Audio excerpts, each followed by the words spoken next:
சிவாய நம. திருச்சிற்றம்பலம். நாம் பார்க்க இருப்பது திருப்பரங்குன்றம் ஸ்ரீ சுப்பிரமணிய சுவாமி கோயில் தல புராணம். ஓம் கணேசாய நமக. ஓம் ஸ்ரீ தியாகராஜாய நமக. ஓம் ஸ்ரீ சுப்பிரமணிய சுவாமிகள் திருடிகள் போற்றி. வெற்றிவேல் முருகனுக்கு அரோகரா. வேலும் மயிலும் சேவலும் துணை. ஓம் சரவணபவ. சிவாய நம. திருச்சிற்றம்பலம். முருகப்பெருமானுக்கு 6 முகம் கொண்டு அருள் செயல்களை செய்கின்றார். புறத்தே காணும் இந்த 6 வடை வீடுகளையும் அகத்தோனும் 6 ஆதார தலங்களாகவும் குறிப்பிடப்படுவதுண்டு. அதாவது முதலாவதாக திருப்பரங்குன்றம். இத்தலம் மூலாதார தலம் என்று குறிப்பிடப்படுவதுண்டு. அடுத்ததாக திருச்செந்தூர் சுவாதிஷ்டானம், திரு ஆவினன்குடி அதாவது பழனி மணிப்பூரக ஸ்தலம். அடுத்தது திருவேரகம் எனும் சுவாமிமலை, அது அநாகஸ்தலம்.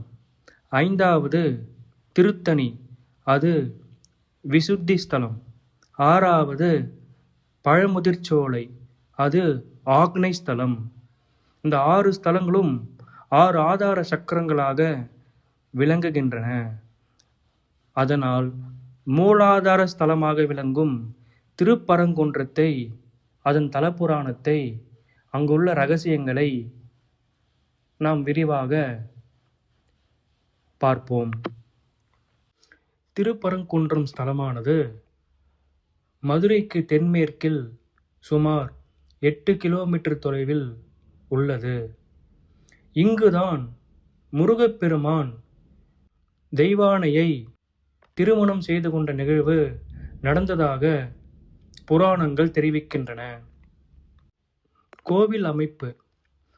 திருப்பரங்குன்றம் சுப்பிரமணிய சுவாமி கோவிலின் கருவறை ஒரு குகை கோவிலாகும். கருவறையில் 5 குகைகள் மலையை குடைந்து அமைக்கப்பட்டுள்ளன. சுப்பிரமணிய சுவாமி சந்நிதி, துர்காதேவி சந்நிதி, கற்பக விநாயகர் சந்நிதி, சத்தியகிரீஸ்வரர் சந்நிதி, பவள கனிவாய் பெருமாள் சந்நிதி என 5 சந்நிதிகள் இங்கு உள்ளன. சத்தியகிரீஸ்வரர் சந்நிதி வாயிலுள்ள துவார பாலகர்களின் உருவங்களில் காணப்படும் ஆடை மடிப்பு கலையம்சங்களும் இதர சிற்ப அம்சங்களும் பிரமிக்கத்தக்கவையாக உள்ளன. இந்த 5 சந்நிதிகளை தவிர திருப்பரங்குன்ற கோவிலில் அன்னபூர்ணி குகை கோவிலும் ஜேஷ்டா தேவிக்கான குகை கோவிலும் உள்ளன. அர்த்த மண்டபத்தில் சத்தியகிரீஸ்வரர் சந்நிதியை அடுத்துள்ள மலைப்பாறையிலும் பவளக்கனிவாய் பெருமாள் சந்நிதியை அடுத்துள்ள பாறையிலும் திருமாலின் அவதாரங்களை குறிக்கும் புடைப்பு சிற்பங்களும் உள்ளன. கோவிலின் நுழைவாயிலுள்ள 10 பெரிய கல்தூண்கள் நாயக்கர் கால சிற்ப கலைத்திறனை காட்டும் முருகன் தெய்வானை திருமணக்கோலம் போன்ற கற்தூண்கள் அமைந்துள்ளன. இக்கோயிலின் தலவிருட்சம் கல்லத்தி மரமாகும். இந்த மரம் திருப்பரங்குன்றம் மலை உச்சியில் உள்ள கார்த்திகை தீபத்தூண் அருகில் உள்ளது. இந்த கோவிலை பற்றி ஒரு சிறு குறிப்பு பார்க்கலாம். கைலாயத்தில் சிவபெருமான் பார்வதி தேவிக்கு ஓம் என்ற பிரணவ பொருள் மந்திரத்தின் உட்பொருளை உபதேசிக்கும் போது தன் தாயாரின் மடி மீது அமர்ந்திருந்த முருகப்பெருமானும் அந்த உபதேசத்தை கேட்டார். புனிதமான மந்திர பொருளை குருவின் மூலமாகவே அறிந்து கொள்ள வேண்டும். மறைமுகமாக அறிந்து கொள்ளுதல் முறைமையாகாது, அது பாவம் என்று சாஸ்திரங்கள் கூறுகின்றன. முருகப்பெருமான் பிரணவ மந்திரத்தினையும் அதன் உட்பொருளையும் பிரம்மதேவனுக்கு உபதேசித்த போதிலும் சிவபெருமானும் முருகப்பெருமானும் ஒருவரேயானாலும் உலக நியதிக்கு மாற்றாக அமைந்து விட்டதால் இந்த குற்றத்திற்கு பரிகாரம் தேடி முருகப்பெருமான் திருப்பரங்குன்றத்திற்கு வந்து தவம் செய்யத் தொடங்கினார். இதை பார்த்த சிவபெருமானும் பார்வதி தேவி அவர் முன் தை மாதத்தில் பூச நட்சத்திரம் அன்று தோன்றி அவரின் தவத்தை பாராட்டினார்கள். இவர்கள் காட்சியளித்த திருப்பரங்குன்றத்தில் மீனாட்சி சுந்தரேஸ்வரர் ஆலயம் இருக்கின்றது. எனவே திருப்பரங்குன்றம் முருகப்பெருமான் ஆலயத்திற்கு செல்லும் பக்தர்கள் முதலில் மீனாட்சி சுந்தரேஸ்வரர் ஆலயத்திற்கு சென்று வழிபடுதல் நல்லது என்பது ஐதீகமாக கடைபிடிக்கப்படுகின்றது. முருகப்பெருமானின் அவதார நோக்கம் சூரபத்மனையும் அவனது சேனைகளையும் அழித்து தேவர்களை காப்பதே ஆகும். அதன்படி முருகப்பெருமான் சூரபத்மனை அழித்து அவனை மயிலும் சேவலும் ஆக்கி மயிலை வாகனமாகவும் சேவலை கொடியாகவும் ஏற்று கொண்டு அருளினார். இதனால் மகிழ்ச்சி அடைந்த தேவர்கள் துன்பத்திலிருந்து விடுபட்டார்கள். இதனால் தனது நன்றியை செலுத்தும் விதமாக இந்திரதேவன் மகளாகிய தெய்வ யானையை திருமணம் செய்து கொடுக்க விரும்பினார்கள். இதன்படி முருகன் தெய்வானை திருமணம் இந்த திருப்பரங்குன்றத்திலே நடந்தது. இந்த திருமண விழாவில் பிரம்ம விவாக காரியங்கள் நிகழ்த்த சூரிய சந்திரர்கள் ரத்ன தீபங்கள் தாங்கி நிற்க, பார்வதி பரமேஸ்வரர் பரமானந்தம் எய்தி நிற்க, இந்திரன் தெய்வானையை தாரை வார்த்து கொடுக்க, முருகப்பெருமான் தெய்வ யானையை திருமணம் செய்து கொண்டதாக திருப்பரங்குன்ற புராணம் கூறுகின்றது. முருகப்பெருமான் தெய்வ யானை வள்ளி திருமணத்தின் காரணம் மகாவிஷ்ணுவின் கண்களில் இருந்து தோன்றிய அமிர்தவல்லி சுந்தரவல்லி ஆகிய இருவரும் முருகப்பெருமானையே மணக்க வேண்டும் என்று தவம் இருந்தனர். முருகன் அமிர்தவல்லியை தேவலோகத்திலும் சுந்தரவல்லியை பூமியிலும் பிறக்கும்படி பணித்தார். கிரியா சக்தியாகிய அமிர்தவல்லி இந்திரன் மகளாக பிறந்து அவனது யானையான ஐராவதத்தினால் வளர்க்கப்பட்டாள். இதனால் அவளுக்கு தேவயானை என்ற பெயர் ஏற்பட்டது. தேவயானைக்கு ஷஷ்டி தேவி என்ற பெயரும் உண்டு. இவள் பிரம்மாவின் மானச புத்திரி, மாத்ருகா மண்டலத்தை சேர்ந்தவள். மூல பிரகிருதியான பரதேவதையின் சக்தியில் 6இல் ஒரு பங்கு உள்ளவள். அதனால்தான் ஷஷ்டி தேவி என பெயர் வந்தது. இவள் குழந்தையை காக்கும் தெய்வம். இச்சாசக்தியாகிய சுந்தரவல்லி வள்ளிமலை சாரலில் தவம் இருந்தாள். பின்னர் ஒரு மானின் வயிற்றில் பிறந்து வள்ளி கிழங்கு குழியில் கிடைக்க பெற்றதால் வள்ளி என்று பெயர் பெற்று வேடர் குலத் தலைவன் நம்பிராஜனால் வளர்க்கப்பட்டாள். இவர்கள் இருவரையும் முருகப்பெருமான் மணந்தார். செல்வ செழிப்பில் தோன்றிய தேவயானையையும் எளிய வேடர் குலத்தில் வளர்ந்த வள்ளியையும் மணந்து கொண்ட நெகிழ்வு இறைவன் பக்குவமடையாத ஜீவனையும் சமமாக கருதி அருள் புரிகிறார் என்பதை உணர்த்துகின்றது. இந்த ஸ்தலத்தை பற்றி பாடியவர்கள் நக்கீரர், அருணகிரிநாதர், பாம்பன் சுவாமிகள், திருஞான சம்பந்த பெருமான், அப்பர் சுவாமிகள், சுந்தரமூர்த்தி பெருமான், மாணிக்க வாசகர். இந்த தல விநாயகர் கற்பக விநாயகர் என்ற திருநாமத்துடன் அருள்பாலிக்கின்றார். இங்குள்ள ராஜகோபுரம் 7 நிலைகளை கொண்டது.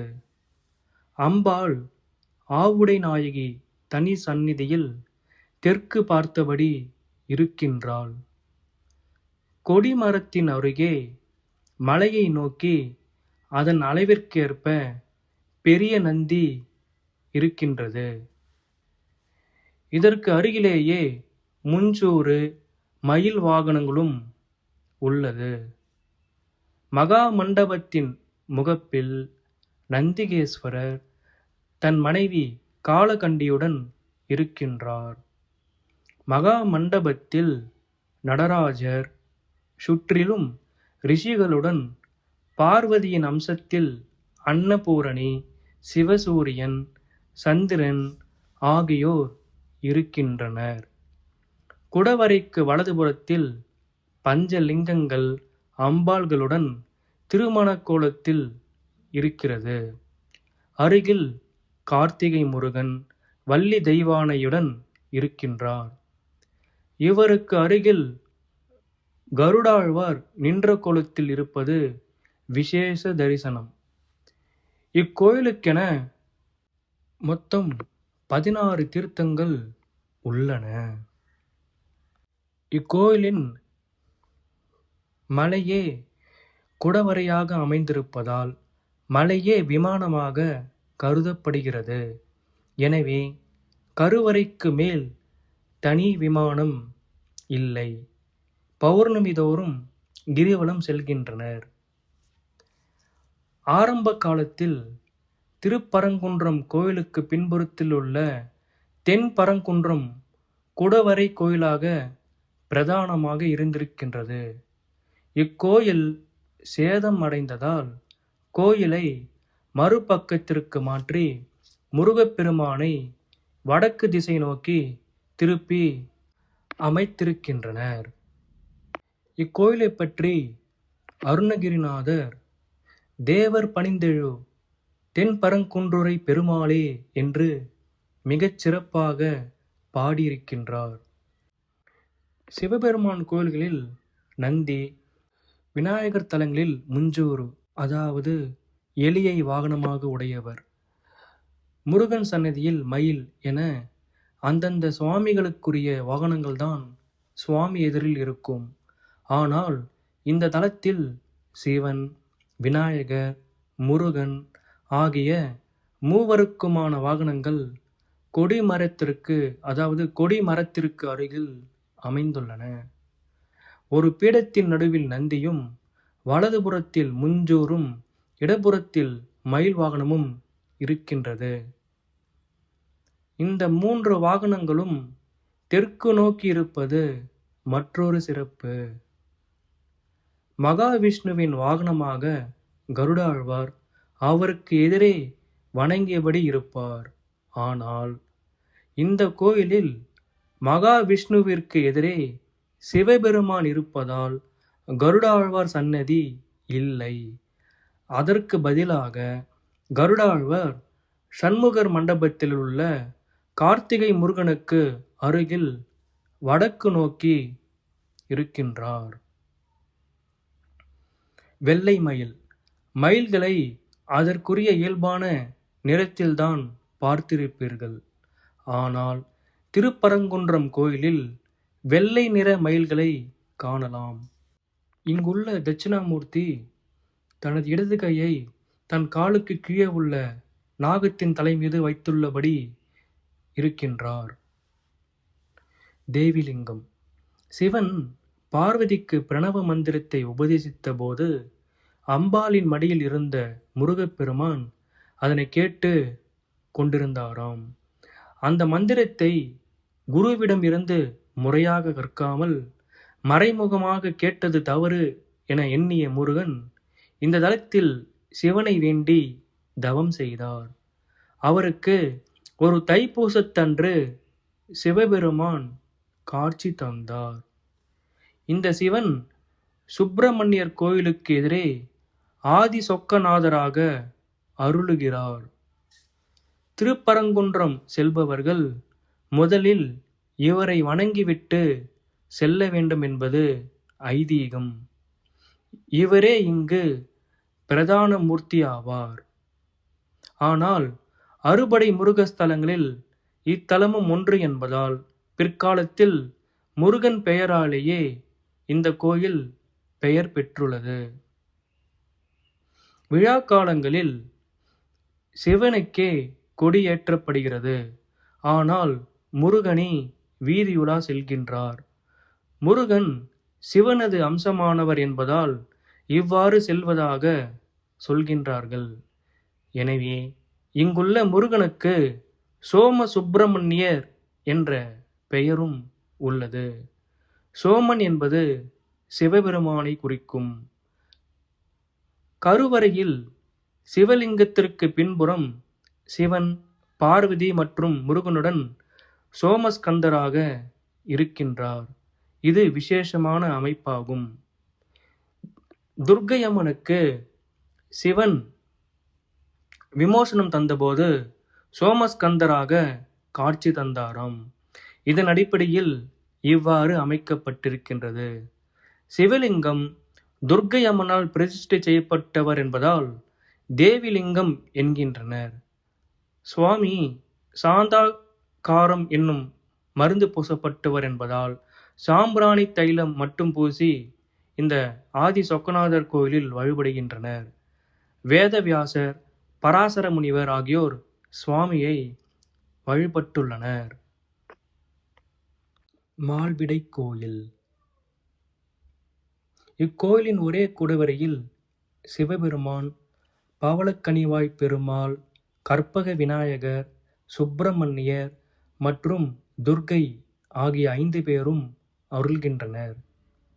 துர்க்கை அம்மன் ராஜகோபுரத்திற்கு நேரே வடக்கு பார்த்து காலுக்கு கீழே மகிஷாசுரனுடன் நின்ற கோலத்தில் இருக்கின்றாள். இவளுக்கு இடப்புறத்தில் கற்பக விநாயகர் கையில் கரும்பு ஏந்தி கொண்டு தாமரை மலர் மீது அமர்ந்து வித்தியாசமான கோலத்தில் காட்சி தருகின்றார். இவரை சுற்றி பல ரிஷிகள் வணங்கியபடி இருக்கின்றனர். துர்க்கைக்கு வலதுபுறம் தெய்வானையை மனம் முடித்த கோலத்தில் சுப்பிரமணியர் வடக்கு நோக்கி இருக்கின்றார். இவருக்கு அருகில் நாரதர், இந்திரன், பிரம்மா நின்ற கோலத்தில் வீணை இல்லாத சரஸ்வதி, சாவித்ரி ஆகியோரும் உள்ளனர். சிவன் கிழக்கு பார்த்து தனி கருவறையில் இருக்கின்றார். இவருக்கு நேரே மகாவிஷ்ணு பவளக்கனிவாய் பெருமாளாக மகாலட்சுமியுடன் அமர்ந்த கோலத்தில் காட்சி தருகின்றார். அருகில் மதங்க மகரிஷியும் இருக்கின்றார். பொதுவாக சிவனுக்கு நேரே நந்தி இருக்க வேண்டிய இடத்தில் மகாவிஷ்ணு இருக்கின்றார். இது ஓர் அபூர்வமான அமைப்பாகும். எனவே இக்கோயிலை மால்விடை கோயில், மால் என்றால் திருமால், விடை என்றால் நந்தி என்கின்றனர். பெருமாள் தன் மைத்துனராகிய சிவனுக்கு சேவை செய்வதற்காக நந்தியின் இடத்தில் இருப்பதாக சொல்கின்றார்கள். மீனாட்சி சொக்கநாதர் திருக்கல்யாணத்தின் போது இவரே பார்வதி தேவியை தாரை வார்த்து கொடுக்க செல்கின்றார். அடுத்ததாக சத்தியகிரீஸ்வரர். மகிஷாசுரன் என்னும் அசுரன் தேவர்களை தொடர்ந்து கொடுமைப்படுத்தி வந்தான். அவனை அழிக்க அம்பாள் நவநாயகிகளாக வடிவம் எடுத்து 9 நாட்கள் அவனுடன் போரிட்டாள். 9ஆம் நாளில் அவள் துர்க்கை அம்மனாக மாறி அவனை வதம் செய்தாள். இதனால் அவளுக்கு பிரம்மஹத்தி தோஷம் பிடித்தது. தோஷம் நீங்க சிவபெருமானை வணங்கினாள். அவளுக்கு காட்சி தந்த பரமேஸ்வரன் தான் இந்த தலத்தில் மலையின் வடிவில் இருப்பதாகவும் இங்கு தன்னை வணங்கி வர சாபம் நீங்கப் பெறும் என்றார். அதன்படி துர்க்கை அம்மன் இங்கு வந்து லிங்க வடிவ மலையாக இருக்கும் சிவனை நினைத்து தவம் செய்து வந்தாள். மேலும் மலையிலேயே ஒரு லிங்கத்தையும் பிரதிஷ்டை செய்து பூஜித்தாள். அவளுக்கு காட்சி தந்த சிவபெருமான் தோஷத்தை போக்கி அருளினார். பரம்பொருளாகிய சிவபெருமான் குன்று வடிவில் அருளுவதால் சுவாமி பரங்குன்றநாதர் என்றும் தலம் பரங்குன்றம் என்றும் அழைக்கப்படுகின்றது. திருப்பரங்குன்றம் சிவன் கோயிலாகவே இருந்துள்ளது. இப்போதும் மூலவர் சிவபெருமான்தான். இவரை சத்தியகிரீஸ்வரர் என்றும் அழைக்கின்றனர். முருகன் தெய்வானையை திருமணம் செய்த தலம் என்பதால் முருகனுக்கு முக்கியத்துவம் தரப்பட்டு சுப்பிரமணிய சுவாமி கோயிலாக ஆகியது. இந்த தலத்தில் சிவன் மலை வடிவில் அருளுகின்றார். பரம்பொருளாகிய சிவன் குன்று வடிவில் அருள் செய்வதால் சிவனுக்கு பரங்குன்றநாதர் என்றும் தலம் திருப்பரங்குன்றம் என்றும் பெயர் பெற்றது. அதாவது திருப்பரங்குன்றம் திரு கூட்டல் பரம் கூட்டல் குன்றம் என பிரிக்கப்படுகின்றது. பரம் என்றால் பரம்பொருளான சிவபெருமான், குன்றம் என்றால் குன்று, அதாவது மலை. திரு என்பது அதன் சிறப்பை உணர்த்தும் அடைமொழியாக சேர்த்து திருப்பரங்குன்றம் என ஆயிற்று.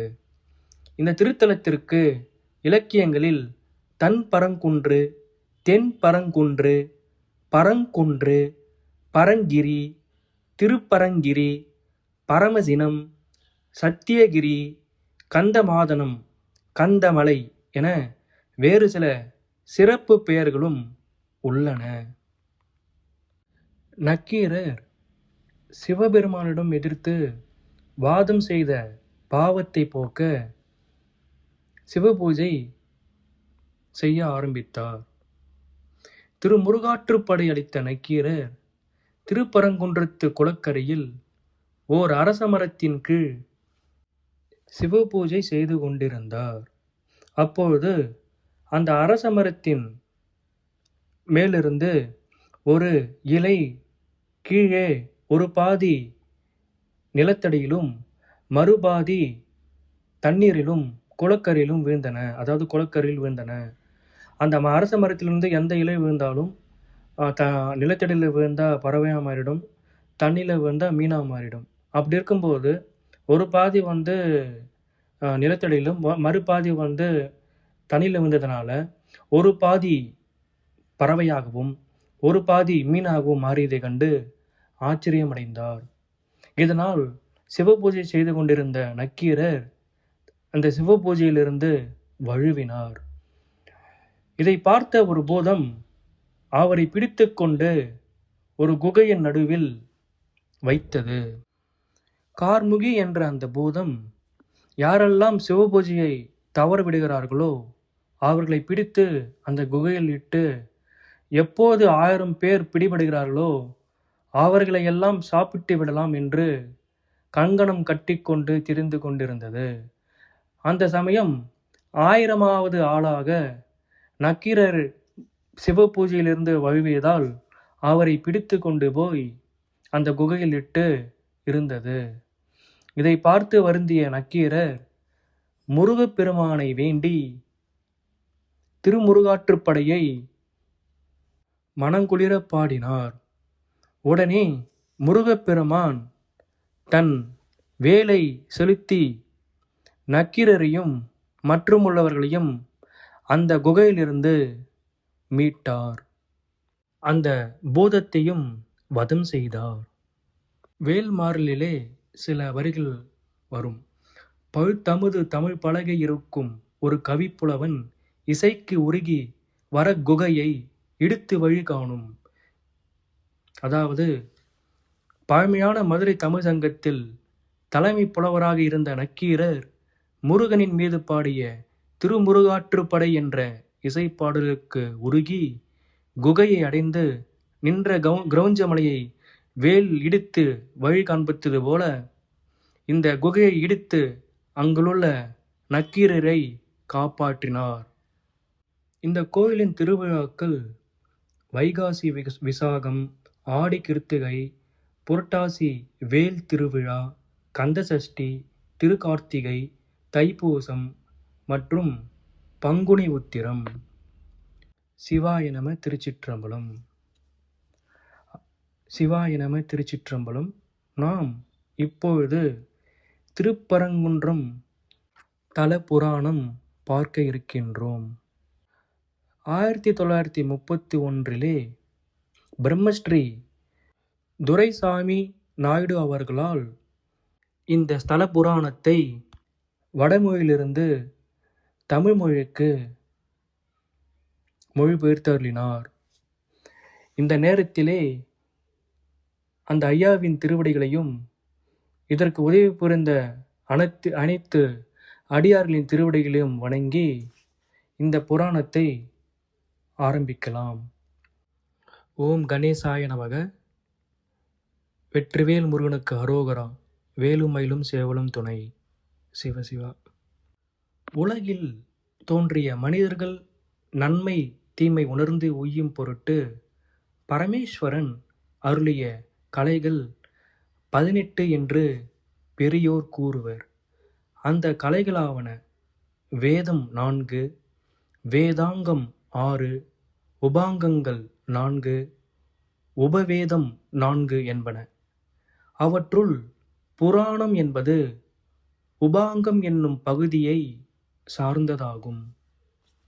இறைவன் அருளிய வேதங்கள் கவர்பொருள் மட்டும் சந்தேகிக்கின்ற இடத்து புராணங்களை கொண்டு தீர்மானிக்க வேண்டும் என்று சிவமகா புராணத்திலுள்ள வாயு சம்ஹிதை பூர்வபாகம் 1வது அத்தியாயத்தில் கூறப்பெற்றுள்ளது.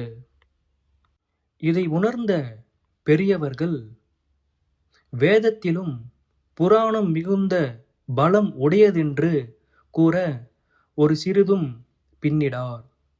புராணம் என்னும் சொல் பழமை உடையது என்னும் பொருட்டு அதனை இங்கு பழமை என்ற வரலாறுகளை கூறும் நூலுக்கேற்றி வழங்குவார்கள்.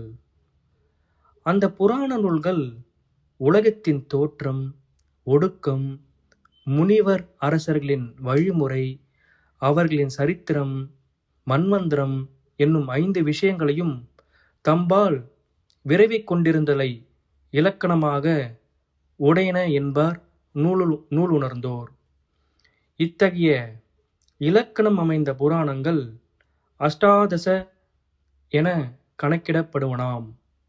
அவையாவும் வேதவியாசரால் வடமொழியில் செய்யப்பெற்றவன.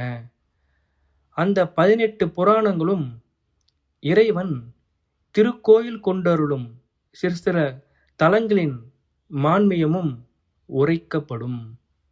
அந்தந்த பாகங்களை தனித்தனியே வேறு பிரித்து அந்த ஸ்தலங்களின் பெயரோடு சார்த்தி பிற்காலத்தில் சான்றோர் அவற்றிற்கு தல புராணம் என பெயரிடலாயினர். இப்படிப்பட்ட தல புராணங்களில் மிகச்சிறந்த ஒன்றுதான் திருப்பரங்கிரி புராணம். இப்பரங்கிரி உலகத்தில் உள்ள ஆன்மகோடிகள் உய்யும் பொருட்டு குமரவேல் திருக்கோயில் கொண்டு எழுந்தருளியிருக்கும் 6 படை வீடுகளில் திருப்பரங்குன்றம் முதற்படை வீடாகும். இது 6 ஆதார ஸ்தலங்களில் மூலாதார ஸ்தலமாகும். தன்னை வழிபடுபவர்களும் தன்னை சரணடைந்தவர்களும் காக்கும் பொருட்டு கலியுக வரதனாய் வேண்டிய இடத்தில் இஷ்ட சித்திகளை ஈந்தருளும் இந்த திருப்பரங்குன்ற முருகப்பெருமான் எழுந்தருளும் பெருமை உடையது. திருமுருகாற்றுப்படையை ஏற்றிய நக்கீரர் பெருமான் கூடற் குடவையின் என்று தாம் இயற்றிய திருமுருகாற்றுப்படையில் புகழ்ந்து பாடியுள்ளார். சிவசிவா. இந்த ஸ்தலம் ஸ்ரீ சத்தியசாலக்ஷேத்திரம் என்று வடமொழி பெயர் உள்ளது. இந்த திருப்பரங்குன்றத்தின் இக்கலியில் பிரத்யக்ஷ வரதரென புகழப்பெற்ற ஸ்ரீ சுப்பிரமணிய மூர்த்தியின் மகிமை, அந்த சேத்திரம், அங்குள்ள தீர்த்தங்களின் வகைகளின் பெருமை, அதாவது தீர்த்தம், மூர்த்தி, ஸ்தலம் ஆகியவற்றின் பெருமைகளையும் அதன் வரலாறுகளையும் இரகசியங்களையும் இந்த புராணத்தில் விரிவாக காணலாம். இந்த புராணத்தில் மொத்தம் 12 அத்தியாயங்கள் உள்ளன. அதில் முதலாவது அத்தியாயத்தில் சாக்ஷாத் பரமேஸ்வரர் பார்வதி தேவியாருக்கு உபதேசித்து அருளிய 5 எழுத்து மந்திரத்தின் லட்சணத்தையும் தாயார் மடிமீது அமர்ந்திருந்த பாலசுப்பிரமணியர் கிரகித்து கொண்டு தம் பிதாவாகிய பரமசிவனுக்கு பிரணவத்தின் பொருளை பின்னர் உபதேசித்தமையால் குமரகுரு என்னும் திருநாமம் பெற்ற கதையையும் கூறுகின்றது. சத்தியகிரி மகாத்மியம் என்னும் திருப்பரங்குன்றம் ஸ்தல புராணம். முதலாவது அத்தியாயம். சனத்குமார முனிவர் அருளுவதாவது: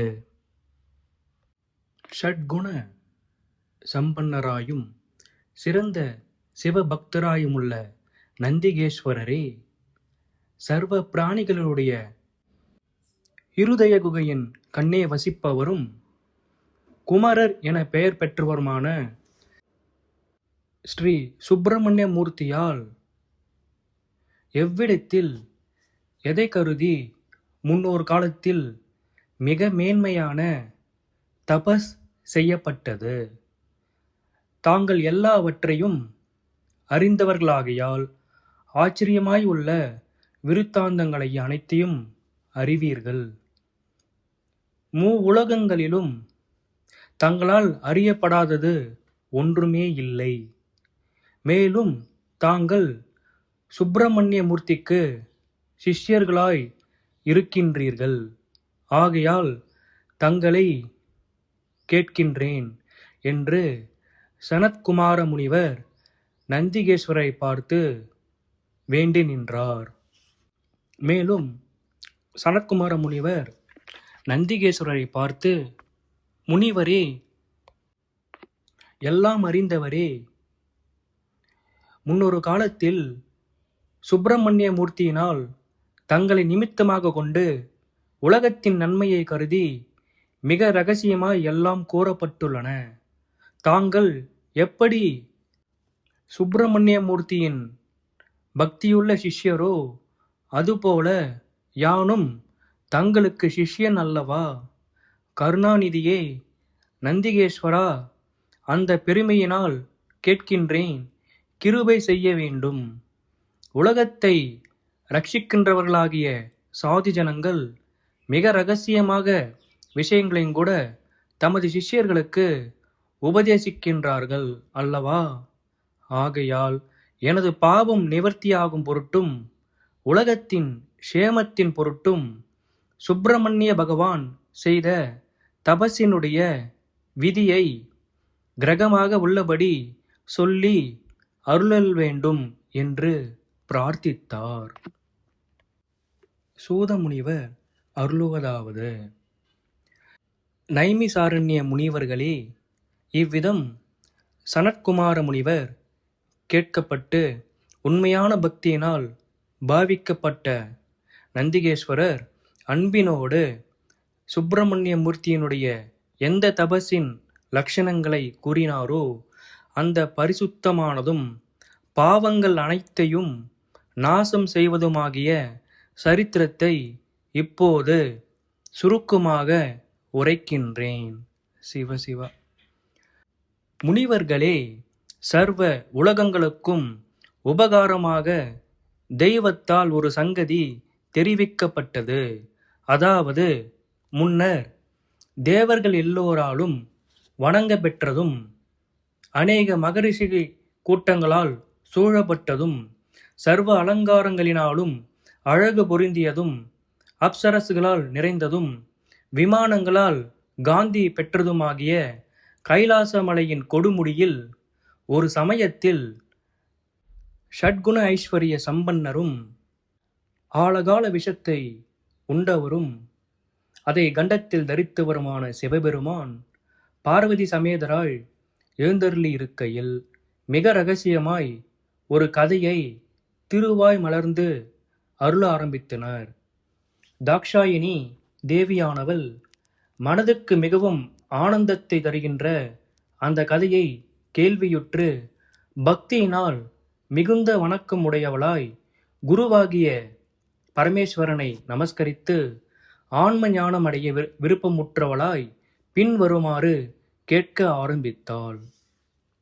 முற்றறிவு, திருப்தி, அனாதிபோதம், தன்வயமுடைமை, அலுப்த சக்தி அதாவது பேரருள் உடைமை, அனந்த சக்தி, முடிவிலா ஆற்றல் உடைமை என்னும் 6 சக்தி குணங்கள் சிவபெருமானிடத்தில் பொருந்தியுள்ளன என புராணம் கூறுவதால் சிவமாம் தன்மை பெற்றவர்களுக்கும் இந்த குணங்களும் வெளிப்படும். சம்பூர்ணமான ஐஸ்வர்யம், வீரியம், கீர்த்தி, சம்பத்து, ஞானம், வைராக்கியம் இவ்வாறும் பக என்று சொல்லப்படுகின்றன. இவைகள் யாரிடத்தில் இருக்கின்றனவோ அவர் பகவான் எனப்படுகிறார். பூதங்களின் உற்பத்தி, நாசம், வரவு, போக்கு, வித்தை, அவித்தை இவைகளை அறிந்தவரோ அவர் பகவான் என்று சொல்லப்படுகின்றார். அடுத்து ஸ்ரீ பார்வதி தேவியார் அருளுவதாவது: சிவசிவா. சமஸ்த தேவர்களாலும் வணங்க பெற்ற தேவாதி தேவரான மகாதேவா, இந்த பிறவி கடலிலிருந்து கரையேற்றுவதாகிய தங்களுடைய பாதார விந்தங்களில் அசைவற்றதும் பரிசுத்தமும் மங்களகரமாகிய பக்தியானது எப்பொழுதும் எனக்கு உண்டாகும்படி அருளுக. தங்களுக்கு அடியாள் மேல் கிருபை இருப்பது மெய்யாயின் பிரணவத்தோடு கூடியதும் தங்களுக்கு உரியதுமாகிய 5 எழுத்து மந்திரத்தினுடைய லட்சணங்களை இப்பொழுது எனக்கு சொல்லி அருளல் வேண்டும். சர்வ அந்தர்யாமியான சங்கரர் பூவுலகில் சர்வ சித்திகளையும் அளிக்க தகுந்த இந்த மகா மந்திரத்தினுடைய லட்சணமானது முன்னர் தங்களால் எனக்கு அனுகிரகிக்கப்பட்டிருக்கின்றது. ஆனால் அது என்னால் கேட்கப்படவே இல்லை. அவ்வாறு கேட்கப்படாமையின் காரணமும் எனக்கு புலப்படவே இல்லை. ஈஸ்வரா, கருணைமூர்த்தியே, பரமேஸ்வரா, இந்த மந்திரத்தை உபதேசித்துக் கொள்வதற்கு இதுவே சமயம். எவ்விதத்திலும் தங்களுக்கு நான் அடிமை அல்லவா? இது சமயம். இந்த மந்திரத்தை சிரவணம் செய்வதற்கு எனக்கு மிகவும் ஆவலாக இருக்கின்றது. ஆகையால் இதுவே தருணம் என தெரிவித்து வேண்டிக் கொண்டாள். இவ்வாறு தேவியால் பிரார்த்திக்கப்படவே சமஸ்த தேவநாயகரும் சமஸ்த லோக குருவானவரும் சர்வலோக இரட்சகருமான சிவபெருமான் புன்னகை செய்து தேவியினிடத்தில் கருணை கூர்ந்து, குமாரசுவாமி தன் தேவியின் மடி மீது விற்றிருக்கும் பொழுது வேதங்களின் சாரமானதும் மிகவும் மேன்மை பொருந்தியதும் பிரணவத்தோடு கூடியதுமாகிய இந்த 5 எழுத்து மந்திரம். மந்திரத்தின் லட்சணத்தை மிகவும் இரகசியமாய் உற்பத்தி முதல் முடிவு பர்யந்தம் வியாக்னத்துடன் விஸ்தாரமாக திருவாய் மலர்ந்தருளினார். சிவசிவா. சாக்ஷாத் சிவபெருமான் அனுகிரகித்ததாவது: ஓ தேவி, இந்த மந்திரத்தினுடைய மகிமை சொல்லுகின்றேன், கேட்பாயாக. புண்ணிய விசேஷத்தினால் உனக்கு இப்பொழுது இவ்வித புத்தி உண்டாயிருக்கின்றது. 7 கோடி மகா மந்திரங்களும் அங்க பதக்கிரமங்களோடு கூடிய 4 வேதங்களும் எல்லா ஜீவராசிகளும் 64 கலை ஞானங்களும் இந்த மந்திர அம்சத்தின் இருந்து உண்டாயிருக்கின்றன. இந்த மந்திரமானது அணுவுக்கு அணுவாகவும் மகத்துக்கு மகத்துவமாய் இருக்கின்றது. இந்த மந்திரத்திற்கு அநேக கோடி வருஷம் பொருள் உரைத்தாலும் சொல்ல முடியாது. ஆயினும் மங்களே, தெரிந்தவாறு உனக்கு உரைக்கின்றோம். எல்லா வித்தைகளின் உருவாயும் மகிமை உடையதுமாய் உள்ள இந்த மந்திரம் அறியப்பட்டதாயின் அஞ்ஞானத்தினால் சத்தியம் போன்று இருக்கின்ற ஸ்தாவர ஜங்கமங்களாகின்ற இவ்வுலகனைத்தும் உள்ளங்கை நெல்லிக்கனி போல் விளங்கும். அனிமா முதலிய அஷ்ட சித்திகளும் வேலையாட்கள் போல் ஊழியம் செய்யும். ஆகையால் இந்த மந்திரத்தின் மகிமையை ஒரே மனதாயிருந்து கேட்பாயாக. இந்த மந்திரமானது அ அகரம், உ உகரம், ம மகரம் என்ற 3 எழுத்துக்களால் உண்டாயிருக்கின்றது. முதலாவது எழுத்து ருக் வேதமும், 2வது எழுத்து யஜுர் வேதமும், 3வது எழுத்து சாம வேதமுமாக ஓங்காரம் சொல்லப்படுகின்றது. நாத பிந்துக்களோடு கூடிய இந்த ஓங்காரத்தை பிரணவம் என்று சொல்லுகின்றார்கள். இந்த எழுத்துக்களை உடைய சேர்க்கையானது அதர்வண வேதத்தினால் சொல்லப்படுகின்றது. அகாரத்திற்கு விஷ்ணுவை தெய்வமாகவும், உகாரத்திற்கு ருத்ரரை தெய்வமாகவும், நாதத்தை பரசிவமாகவும் சொல்லுகின்றார்கள். இந்த பிரணவமானது எல்லா மந்திரங்களுக்கும் காரணமாக சொல்லப்படுகின்றது. இந்த பிரணவத்தை 5 எழுத்து மந்திரத்திற்கு முதலில் விதிப்படி சேர்த்து கொள்ள வேண்டும். பஞ்சாட்சர மந்திரத்தினுடைய ஸ்வரூபத்தை சொல்லுகின்றேன் கேள்.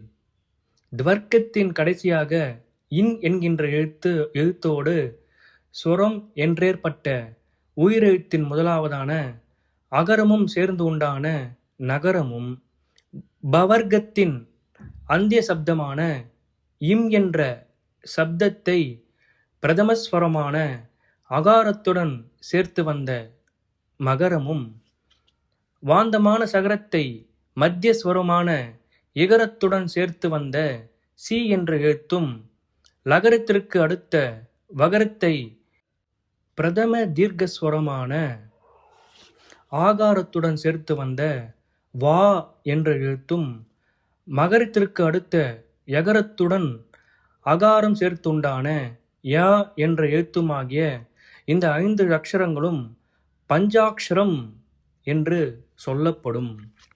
இந்த மந்திரத்தின் உண்மை பொருளை மந்திர சாதகனான எவன் ஒருவன் அறிகின்றானோ அவன் சமஸ்த உலகங்களுக்கும் ஈஸ்வரன் என்பது திண்ணம். இம்மந்திரத்தின் மகிமை மற்றெந்த மந்திரத்திற்கும் மேற்படாது. இதற்கு சமமான மந்திரம் சென்ற காலத்திலும் இல்லை, வருங்காலத்திலும் உண்டாக மாட்டாது. ஆகையால் இது சமஸ்த மந்திரங்களுக்கும் மேலானது. ஏகாதச கோடி ருத்ரர்களையும் சம்சார ரோக நிவர்த்தகரான ருத்ரமூர்த்தியையும் பிரதிபாதிப்பதான ஸ்ரீ ருத்ரங்களிலுள் ஒரு மந்திரமாய் கூறப்பட்டிருக்கின்றது. ஆதி குருவான தட்சிணாமூர்த்தியால் சமஸ்த சிஷ்யர்களுக்கும் உபதேசிக்கப்பட்டது. எக்காலும் மங்கள வடிவையுடைய பார்வதியே, மற்ற மந்திரங்களாகிய பிரஜைகளுக்கெல்லாம் இறைவன் இந்த மந்திரமானது நமது சித்தியின் பொருட்டு யாவராலும் ஜபிக்க தகுந்தது.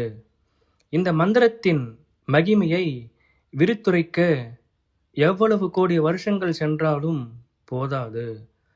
மங்கள ரூபியாயும் அடியவர்களுக்கு சமஸ்த அர்த்தங்களையும் சாதித்து அருள்வதாலும் மிகுந்த பாகியசாலியமுள்ள பார்வதி தேவியே, இவ்வளவு மகிமை பொருந்திய இந்த மந்திரமானது இப்பொழுது உனக்கு உபதேசிக்கப்பட்டது.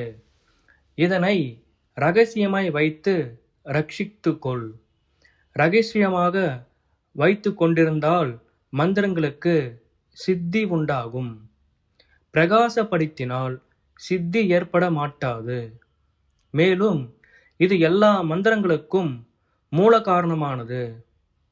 எவ்வளவு பிரயத்தனப்பட்டாவது இதனை மிக இரகசியமாக ரட்சித்து வைத்து கொள்ள வேண்டும்.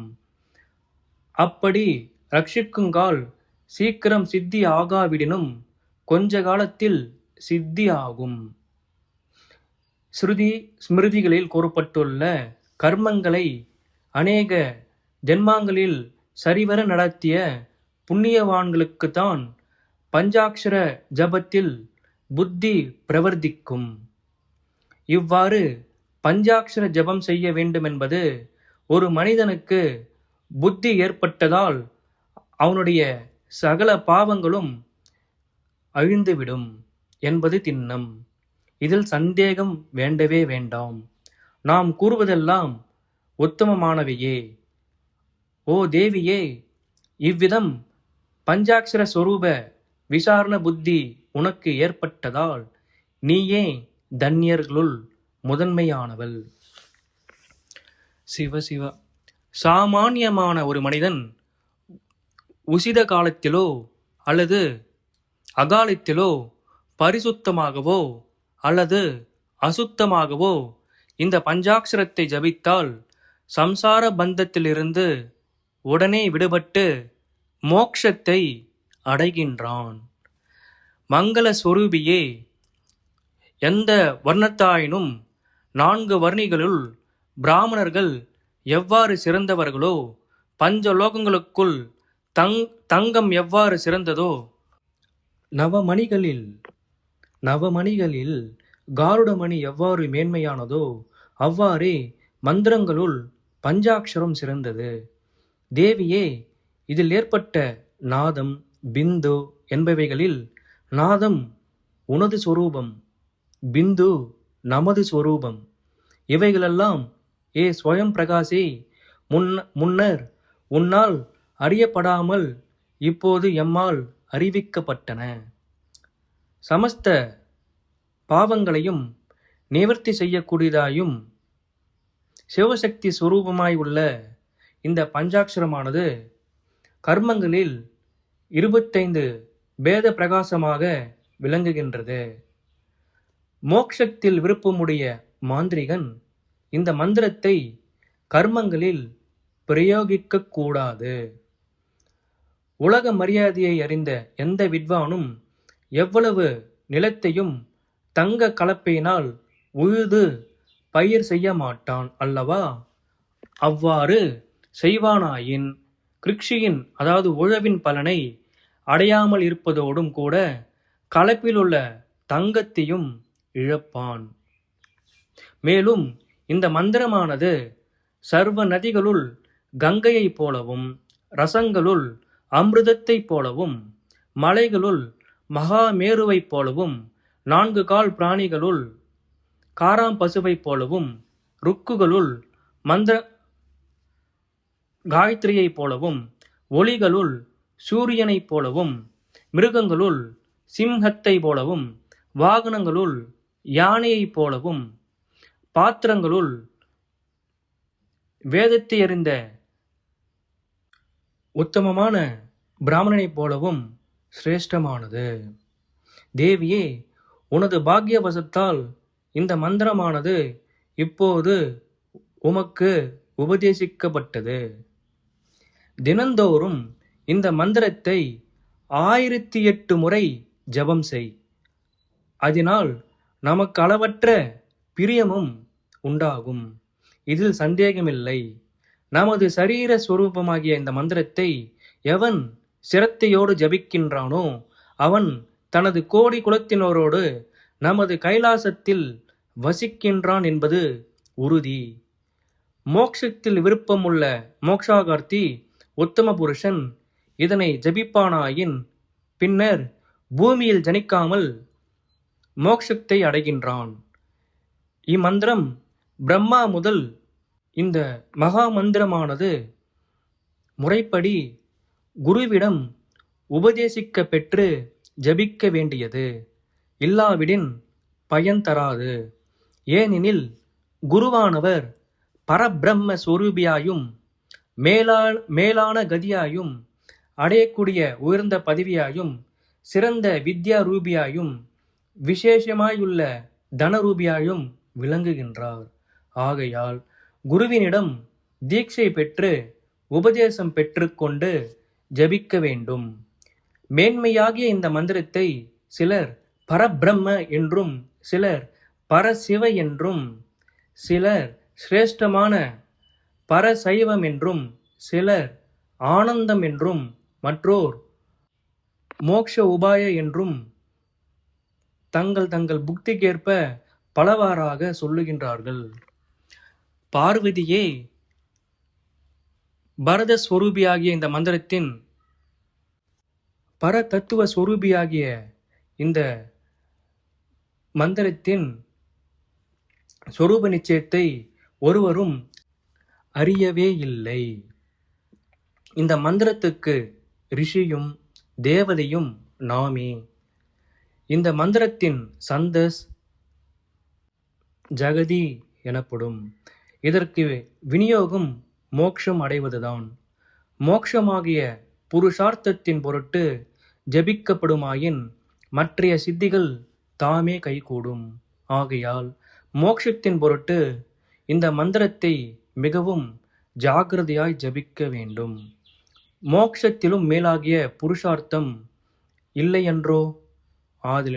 ஆகையால் மோட்சமே இந்த மந்திரத்தின் பிரயோஜனம் என்று சொல்லப்பட்டிருக்கின்றது. சிவ சிவ சிவ சிவ. சூதமுனிவர் சொல்வதாவது: இவ்வாறு ஸ்வயம் பிரகாசரான பரமசிவன் திருவாய் மலர்ந்தருள உமாதேவியார் மிகவும் பிரீத்தியோடு சமஸ்த விஷய ஞானரூப பிரயோஜனத்தை தருவதாயும் சிரேஷ்டமாயுள்ள இந்த பஞ்சாட்சர மந்திரத்தை சாக்ஷாத் ஈஸ்வரனிடமிருந்து உபதேசம் பெற்றுக்கொண்டாள். அது சமயம் தேவியின் மடி மீது அமர்ந்திருந்த குமாரக் கடவுளும் அந்த மகா உத்தமமான மந்திரத்தை கிரகித்து கொண்டார்.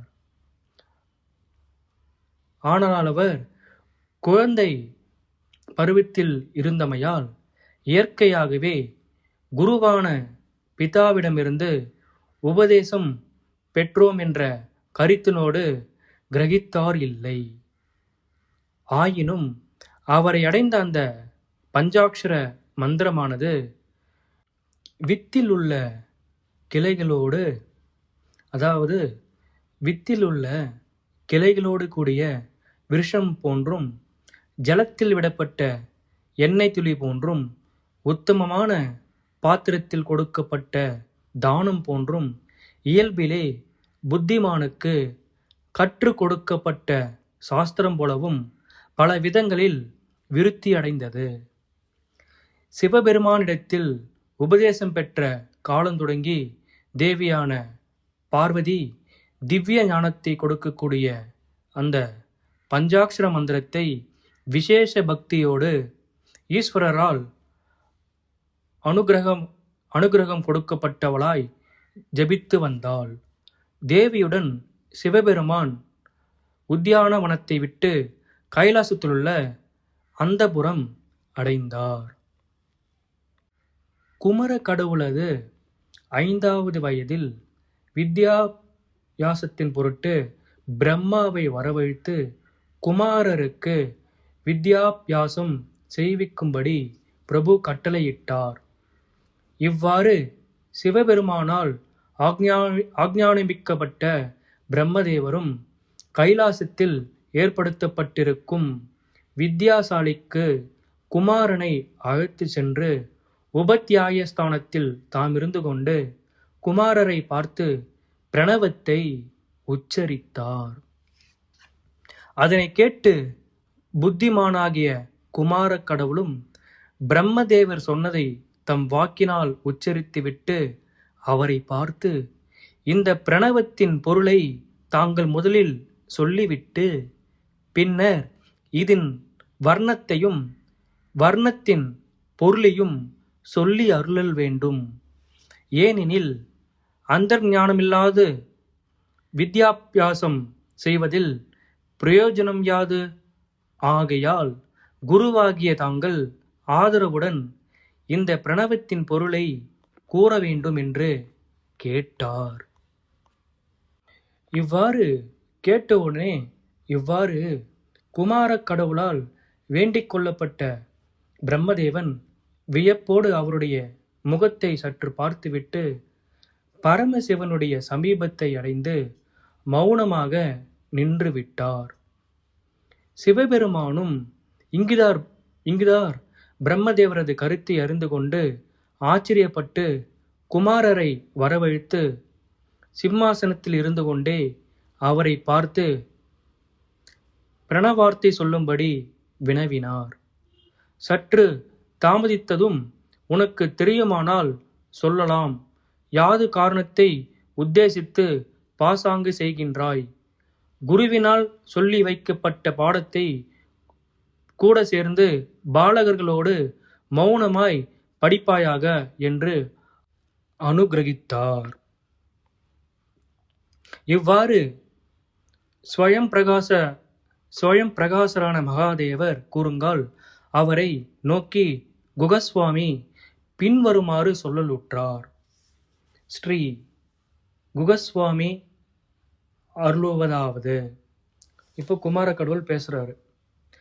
சமஸ்த தேவர்களாலும் வணங்க பெற்ற சம்போ மகாதேவா, பிரம்மனால் முன் சொல்லிக் கொடுக்கப்பட்ட பிரணவத்தின் பொருளை அறிந்து கொள்ளாமல் மேற்சொல்ல முடியுமா? ஸ்தாவர ஜங்கம ரூபமாயுள்ள சமஸ்த உலகங்களுக்கும் இந்த பிரணவத்திலேதான் வசிக்கின்றன. சத்தியம் என்று சொல்லப்பட்ட பிரம்மமும் இதில்தான் நித்தமாயிருக்கின்றது. இதனை விட்டு வேறு ஒன்றுமில்லை. பிரபோ பரிபூர்ணா, பிரணவத்தின் பொருளை நான் சொல்லி கேட்பதில் தங்களுக்கு பிரியம் இருக்குமாயின் உயர்ந்த ஆசனத்தில் அமர்ந்து கொண்டு கேட்கக்கூடாது. கைகூப்பி தலை வணங்கி கேட்பீர்களாகி சொல்லுகின்றேன் என்றார். இதை கேட்ட சிவபெருமான் அதற்கு ஒப்புக்கொண்டார். மேலும் சூதமுனிவர் தொடர்கிறார். முருகரது கம்பீரமாயுள்ள மொழிகளை சிவபெருமான் செவியுற்று முன்னர் நிகழ்ந்த விருத்தாந்தங்களையும் ஞான திருஷ்டியினால் அறிந்து கொண்டு சற்று புன்னகை செய்து குமாரரை நோக்கி ஸ்ரீ சங்கரர் கம்பீரமான வாக்கினால் மறுமொழி கூற ஆரம்பித்தார். சிவபெருமான் சுவாமி பேசுறாரு. குழந்தாய், நமது துடையாகிய இந்த ஆசனத்தின் மேல் அமர்ந்து கொண்டு சமஸ்த வேத பொருளின் தொகுப்பாயிருக்கின்ற பிரணவ பொருளை விரித்து உரைப்பாயாக என்று அருளினார். சகல உலகங்களுக்கும் குருவாகிய பரமசிவன் இவ்வாறு திருவாய் மலர்ந்து அருளியதும், நாளில் திருவாவதாரம் செய்த முருகப்பிரான் தமது தந்தையாராகிய சிவபெருமானது மடிமேல் ஏறி சிறு பிள்ளை தன்மையினால் சர்வலோக பகவானாகிய மகேஸ்வரரை பார்த்து தகப்பனார் என்னும் பாவனையுடன் பிரணவத்தின் பொருளை தேவ வருஷத்தில் 1 வருஷ காலம் மூச்சு விடாமல் உரைத்தனர். சிவ சிவ சிவ சிவ. அவ்வளவு காலம் உரைத்தும் கூட பிரணவத்தின் பொருளை நிச்சயிப்பதில்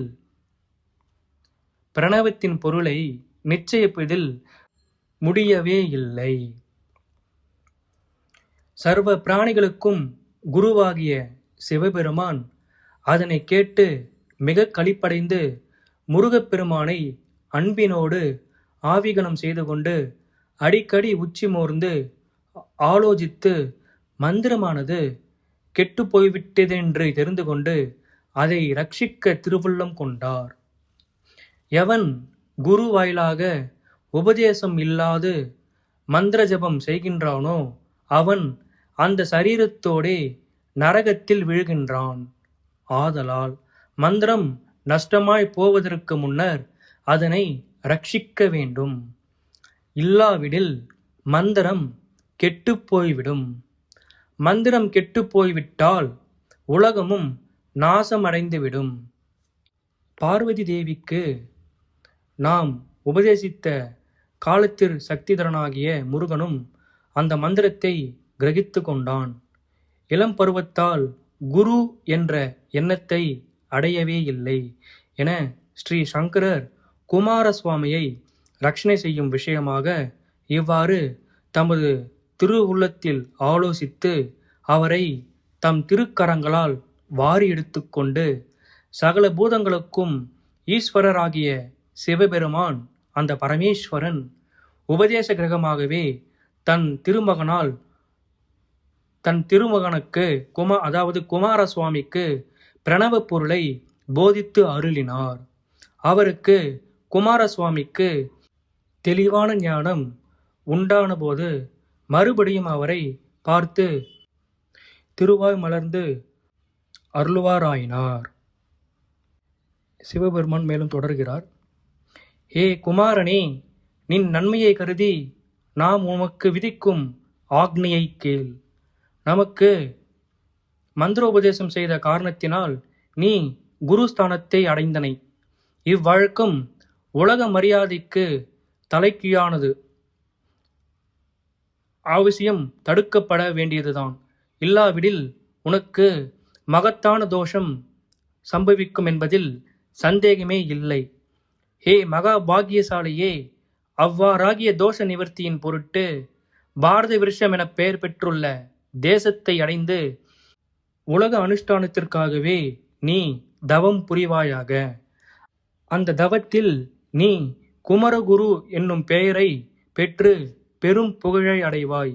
சீக்கிரத்தில் சித்தி அளிக்கத்தக்கதும் தபசுக்கு யோக்கியமாய் உள்ளதுமான ஓர் ஸ்தானத்தை உனக்கு ஆக்ஞாபிக்கின்றேன் என்று சொல்லி சிவபெருமான் பார்வதி சமேதராய் இருந்து கொண்டு குமாரசுவாமியை தபஸ் புரிய கட்டளையிட்டு அனுப்பினார்.